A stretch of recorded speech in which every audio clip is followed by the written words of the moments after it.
This episode of Tales from the Lot is sponsored by ShakedownT-shirts.com with unique lot-style T-shirts, license plate frames, coffee mugs, and all sorts of things for Grateful Dead, Fish, Zappa, Panic, and more.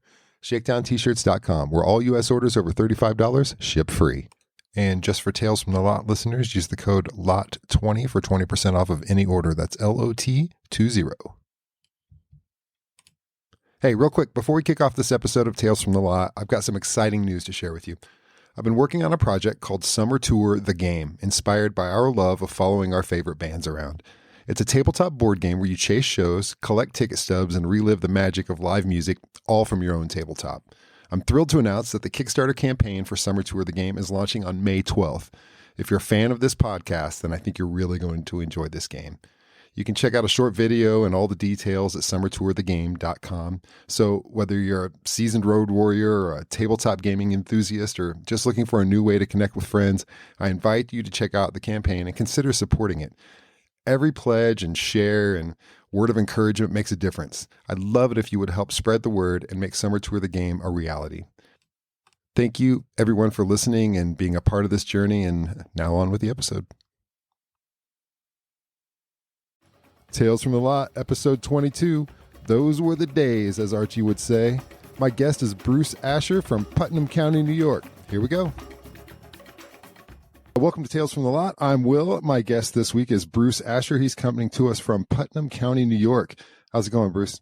Good, thanks. I'm glad to be here tonight. Yeah, awesome. I'm really glad to have you. Yeah. So let's just start. Are you from that area originally, or I grew up in New York City, and you know, as life moves on, I moved out of the city and up into the suburbs, so on and so forth. And now I live up here, like I said, about 50 miles north of Manhattan. Oh, nice. Yeah, still close enough, though. Yeah. Yeah. And so, okay, so growing up, what were you listening to, and what sort of, like, you know, through middle school, high school, or whatever, and what got you to the Grateful Dead eventually? Well, my first band was Led Zeppelin, and you know, I loved them. Zeppelin, The Who, and the Allman Brothers were my first three rock bands. But I was also heavily into Motown. I was a big Temptations fan. I was familiar with the Dead in the early mid 70s through the radio. And it wasn't until I was 16 or 17, 76, 77, I started really paying attention. In fact, without realizing how much I was into them, the day before I graduated high school, I went to the Ziegfeld Theater in Manhattan to see the Grateful Dead movie, nice. Which was in, I guess, May of 74. And I had listened to some radio broadcasts. I thought, these guys are pretty cool. But then when I went off to college later in 77, I had a roommate who was a Deadhead with the cassettes. I'd never heard Live Dead. I'd never heard Binghamton. You know, now this was 77, so a lot of the stuff that was yet to come. But hearing the stuff that he had on cassette, that just flipped me at that point, and I never looked back. Yeah, you're probably hearing like a lot of 72, 73, and 74 kind of. Yeah, you know, Roosevelt Stadium, you know, Fox Theater, St. Louis 71, you know, lots of that stuff. Yeah. You know, it's funny you mentioned the Grateful Dead movie. I actually just watched that today. It's on Amazon Prime, and I was like, I'm just going to watch that today. And you know, seeing it when I didn't get it. I've seen it since, but, you know, that was my first shot. I wasn't really that much into the band, so it was like, let's do something cool before we graduate high school. And that was, to me, a cool thing to do before graduating high school. Mm-hmm. So when did you go see the band live the first time? Where was that at? So I went to school at Tulane down in New Orleans. And I started down there in August of 77. And we come to find out they were playing in Baton Rouge in October of that year. Actually, it was Bob Weir's 30th birthday. It was October 16th, 77. So my buddy and I, we drove the hour and change up to Baton Rouge to get tickets, came back with 15, 20 tickets for the gang, and went up there on a bus with one of the fraternities. That was my first Dead show, was October 77 in Baton Rouge. Nice. What was the venue for that one? Assembly Center, so the Pete Maravich Center, about a 15,000 seat arena at the LSU campus. Yeah, that's what I thought. Yeah, I couldn't remember if it was that or the football field, but cool. Yeah. No, I don't think they were playing stadiums just yet. Yeah, not likely at that time. And so were you just on the bus at that point, like seeing as much as you could in your area? Yeah, I guess wasn't a whole lot in the South, I guess, in that. But well, so that was Florida October of '77, and then in April of '78, and I was still a freshman. I persuaded a friend of mine who had a car for us to drive to Atlanta to see them at the Fox Theater. I had a high school buddy who was in school in Atlanta, so we had a place to crash. The funny thing is, my buddy's car broke down about half hour outside of Atlanta, and had to call his dad and explain why he was in Atlanta. Needed $500 because his transmission blew. So, oh no! Yeah, that was my next dead show. Was April of '78 at the Fox in Atlanta. Yeah, but you guys made it somehow. Made it, great show. Had a blast. Yeah, nice. So, did you say? So, how many shows did you see? Between the Dead and Garcia, between 80 and 90 over the years. Yeah. Living in New York City, they come to town. You go 5 or 6 shows in a span of a week or two. So, yeah, no doubt. When they go to like MSG or where did you see any of the Radio City shows? No, actually, since you brought that up, I was at school in New Orleans. They stopped in New Orleans in between. They did the Warfield, and they did Radio City, but they stopped. And the first time in 10 years, they played in New Orleans. After the bus, they played at the Sanger Theater. And this was one of the stories I was going to tell. We worked for the school radio station, and we were there both nights. And we were in the front row both nights. Little theater, 2,000 seats. The second night, when they came out, they looked at us and said, "Oh, you guys are back." And that was the acoustic and the 2 electric sets. Nice. And if you guys want to hear something, the second night they did Truckin', and obviously the first time back in New Orleans in 10 years. I think it was 10/16 or 10/17, 81 or 10/18. The Truckin', they did the explosiveness of it because it was in New Orleans was amazing. Yeah, I bet. Yeah.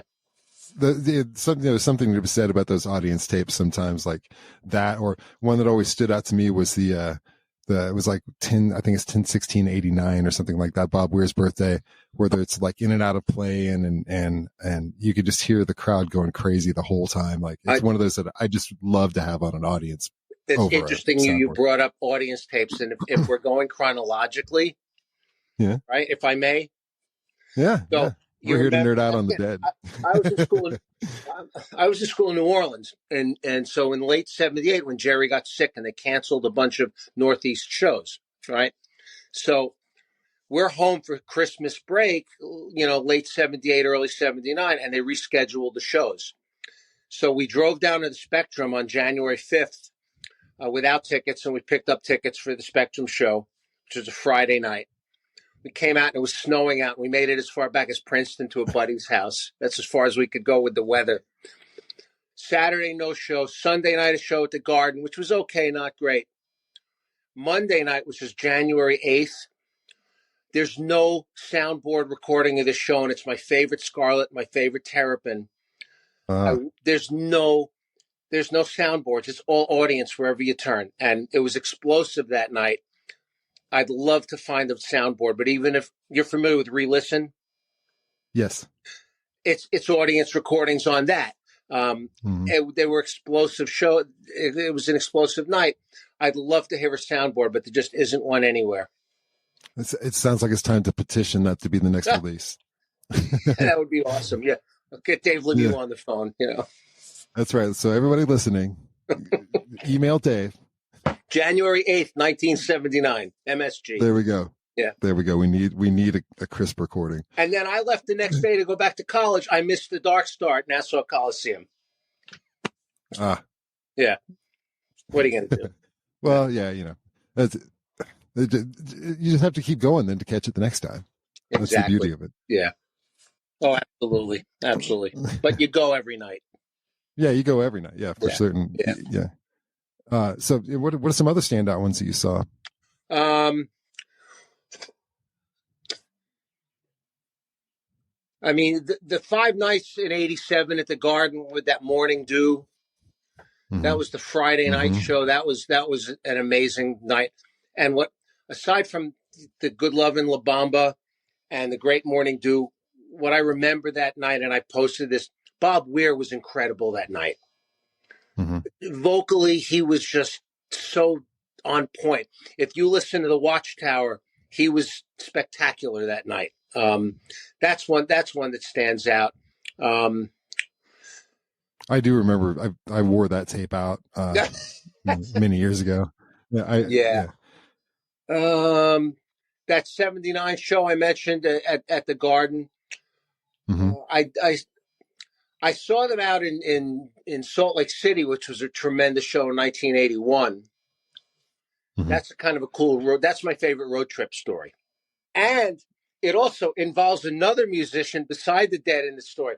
I had graduated college. I was traveling out west, bouncing around. I had visited friends in LA. We went up the coast all the way to Vancouver, and then I made my way across. I ended up in Salt Lake City with the intention of spending one day there. You just, do some sightseeing and hit the road. I check into a cheap hotel. Middle of the afternoon, I see a bar right around the corner from the hotel. It says live music tonight. So I go in, have a beer, ask the bartender what's going on. He says they canceled tonight. There's no band. I'm sitting at the bar and I'm reading the local newspaper and it says Grateful Dead, Salt Palace, August 12th. So off I go. I run to the arena. I buy it. I buy a ticket. I check into University of Utah, cheap $6 a night rooms for students. A couple nights later, I'm back at that same bar, and there's a band playing, and I'm sitting at the bar with my back to the band. Suddenly, I hear a very familiar saxophone. I look over, and it's Grover Washington. And he's playing with some local band in Salt Lake City at this bar I'm at. So I went up to him during the break. I said, "What are you doing here?" He said he was in town recording. He felt like playing that night. Mm-hmm. So in the span of, a few days or so, Grover Washington, the Grateful Dead in Salt Lake City. That's awesome. Being able just to walk up and get a ticket, those were the days, as Archie would say. Yeah, absolutely. Yeah. Yeah, but now your little guy is walking across the screen trying to get that ticket. I was very lucky. Never getting there. My college roommate, who was the one I mentioned earlier, his name is Rick Ornstein. He had a relative who did business with the Dead. And he actually, we always had access to tickets. And sometimes we had backstage passes. So I was very fortunate. We would have had tickets to shows anyway, but he helped us along getting tickets for a lot of those shows. And there were also the stadium shows, outdoors. Mm-hmm. You mentioned, what do I remember? July 4th, 87 with Dylan in Foxborough. That's one I'll never forget. Yeah. I love Dylan, and what a great pairing that was. What was very cool, and, I don't know if you're familiar with Foxborough, there's one road in and out of that stadium. So while the Dead were playing, you saw a helicopter coming down and landing behind the stage. And we all knew Dylan was in that helicopter. Yeah. And my favorite memory, and I've seen the video on YouTube, when they did the Times They Are Changing. It's July 4th. People are waving American flags, and he's singing the Times They Are Changing. And Jerry's riff is just burned in my head from that song. Yeah. Yeah, and then a week later at the Meadowlands, we saw them again. Yeah. So you were seeing them originally when Keith and Donna were there, and then you kind of saw the transition into Brent. Right. Yeah. I mean, the first few shows were with Keith and Donna, and then Brent, and then Vince Welnick, and some of the Hornsby shows. Brent definitely added an interesting, I don't want to call it jazz, but a jazzy flair to some of their jams, which is really cool. Yeah, he could definitely play, and his vocal harmonies were a welcome thing, no doubt. My first shows were when Hornsby was with them, right? And I didn't really know that much about him when I first went, and just assumed it was like that all the time. And but that was the only time I got to see Hornsby with them.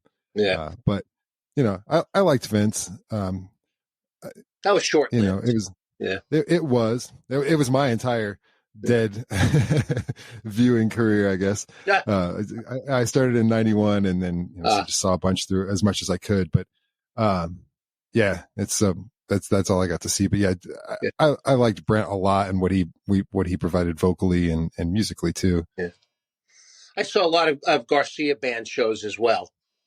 You got to love Melvin too. Oh God, yeah. In fact, it's funny. I tell this story.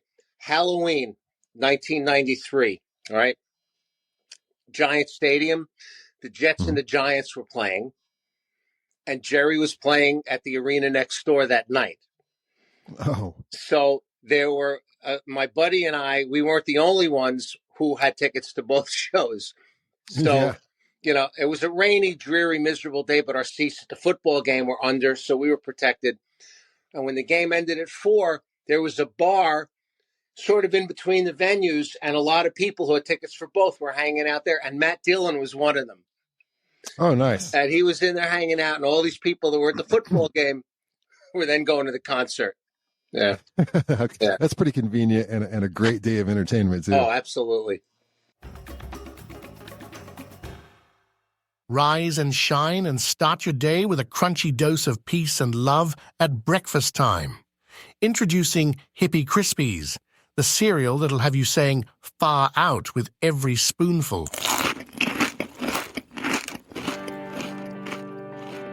Dive into our heady swirl of crispy oats, toasted nuts, and colorful marshmallow shapes. Marshmallow shapes like peace signs, VW buses, gel caps, and Jerry hands. But that's not all.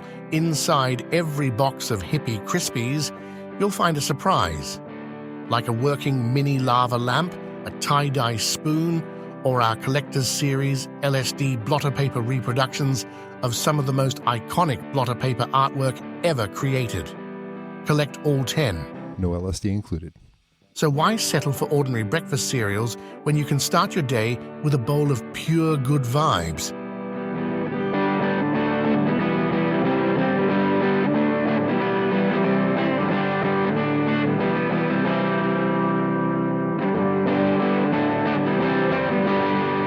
Eat Hippie Krispies for breakfast. Because it's the most important meal of the day, man.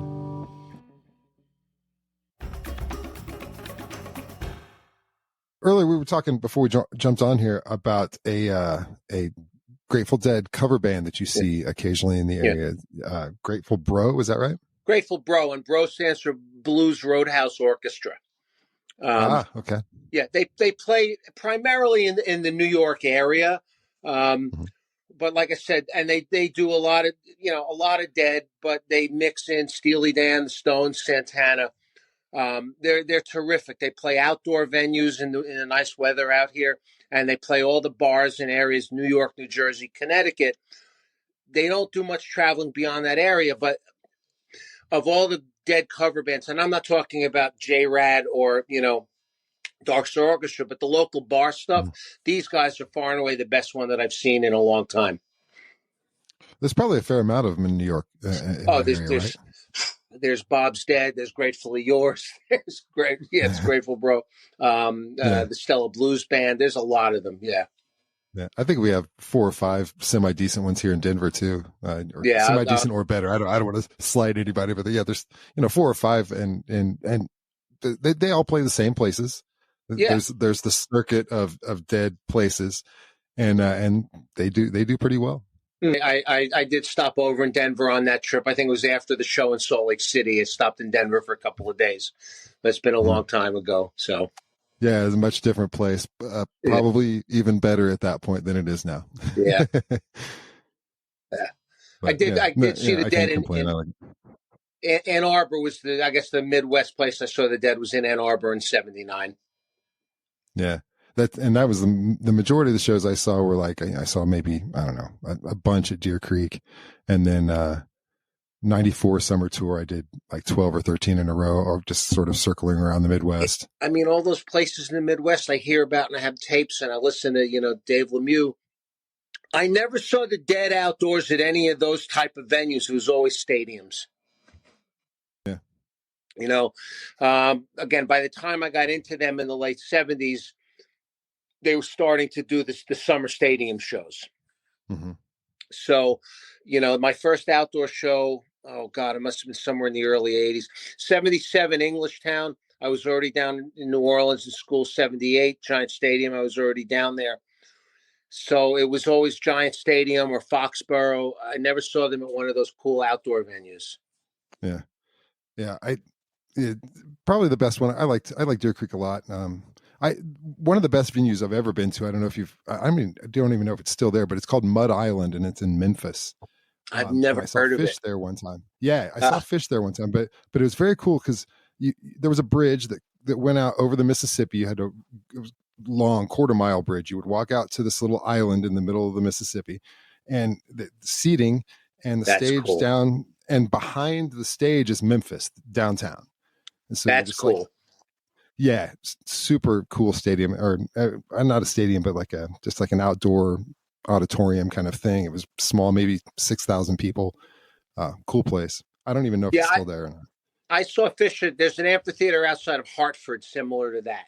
I saw them there, and in one of those indoor-outdoor kind of places, which was really cool. But the Dead, it was always stadiums outdoors that I saw them. So yeah, the biggest one I ever saw, I think, was Buckeye Lake. There was like, what did they say, like 90,000 or something. So, or actually, maybe Soldier Field. What's Soldier Field? That's the big one, Soldier Field. Yeah. I mean, that's just got to be 65, 70,000. Yeah, I think Buckeye Lake is bigger though, because it's just like, really, as far as it's just a field, as far as you can go. Yeah, those were good times. My buddy owned a blues bar in Manhattan, and the day that Jerry died, and I just bring it up because we were sitting there, and one of the things he said to me that night was, "I'll miss the road trips." Yeah, and even if they were 3 hours down to Philly or 4 hours up to Foxborough, or just a couple hours to New Haven, they weren't long trips, but they were fun. They were a lot of fun. Yeah. You remember where you stayed that night and what you guys did, and the people you met when you got to wherever you were parking before you got to the show, and like all of those things were add up to as much of the experience as the music. All of it. It was just one big thing. That Salt Lake City show, when I was on my own, I was traveling around, and I met a local girl I kind of hung out with, and then a bunch of Colorado Deadheads came down to Salt Lake for the show, and I ended up hanging out with them, in the parking lot and at the show. We all sat together, and it was just a blast. Yeah, the people you met. It was funny because here I am, I'm this New Yorker all by myself in Salt Lake City seeing the Dead, and they were like, "Wow, that's kind of cool." I'm like, "Yeah." Yeah, just happens, Strangers stopping strangers. Yeah, happens. Absolutely. Yeah. So you were also mentioning that you had a friend who had a connection to Bob somehow. Yeah, Mike Boshin is his name. He's a trombone player. I met him last year. Really nice guy. He bought a car from me, and we started talking about music. And he told me he plays with some Broadway orchestras and symphony stuff and jazz in Manhattan. And I guess he texted me a couple of weeks later that he got pegged to play with Bob and the Wolf Brothers at Saratoga and Forest Hills, because the regular trombone player called in sick. So somehow my buddy Mike got pegged to do it. His name's Mike Boshin, Boschen. He's got a website. He's really talented. And obviously, Bob thinks so too, because he played with Bob a couple of gigs last year. That's fantastic. Do you know if they had rehearsals, or did he just say show up and know? He got called last minute. And I've seen some YouTube videos. I think Nugs Net, I was watching the stream just to see my buddy up there on the stage in Forest Hills. And it's ironic because I lived around the corner from the stadium in Forest Hills when I was a kid. So so he didn't get you in then? Well, I didn't feel like traveling. It's a long trip and parking. The hassle. I'm a little old for some of that at this point. Yeah, I feel you. There comes a point when it is a bit of work to get there and do the things we did. Yeah, I did go to see Dead and Company with my sister in Philadelphia last summer. As a favor to her. That's as far as that's a 3-hour drive for me. That's about as far as I'm going to travel at this point to see some music. So. Yeah, that's about my limit too. I'm pretty lucky though, living here in Denver. I'm like less than an hour from Red Rocks, 10 minutes from Dick's. Never been.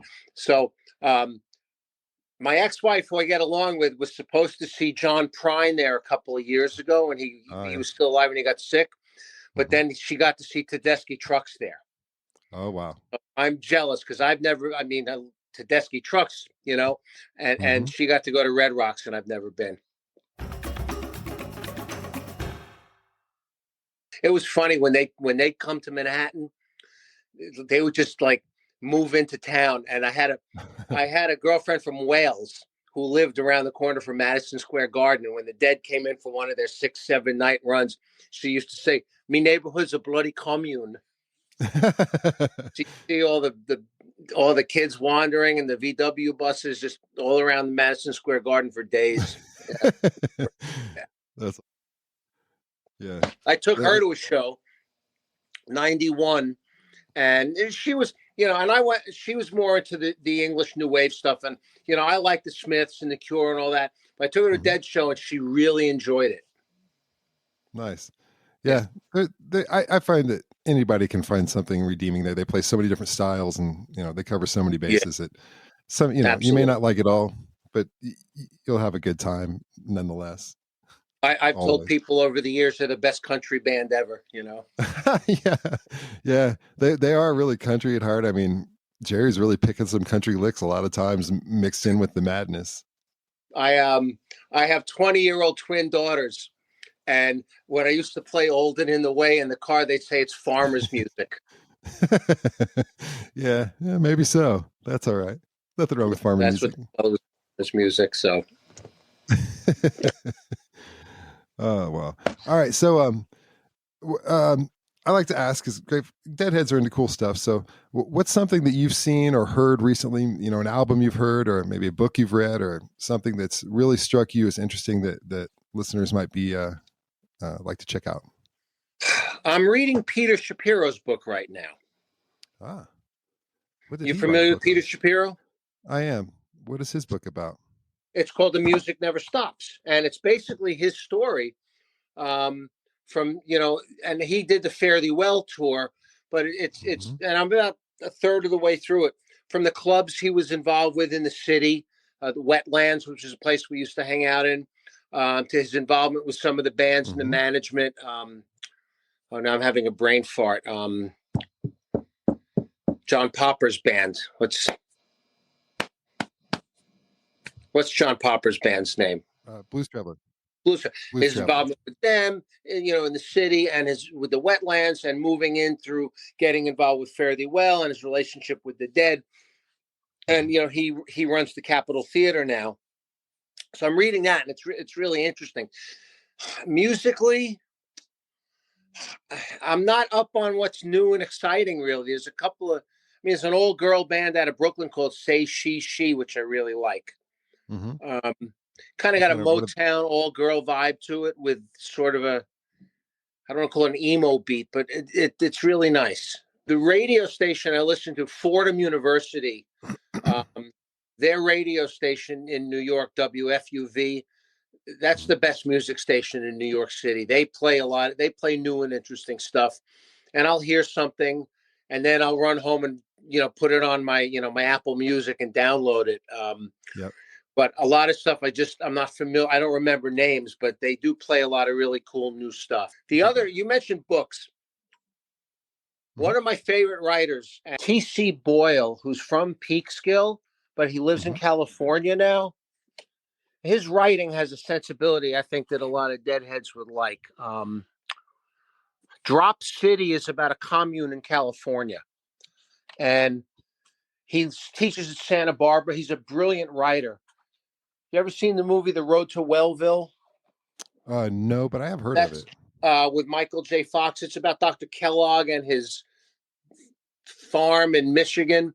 Well, it's based on a book by T.C. Boyle. He's a brilliant writer, and he does have an interesting sensibility that I think would appeal to a lot of Deadheads. And the book Drop City is one I think that they would enjoy. Awesome. All right. Bruce, thank you so much for joining me today. I appreciate you sharing your stories. I don't get to talk about music with too many people, so I've been looking forward to it. Really appreciate you inviting me on. I'm glad to have you. Thank you.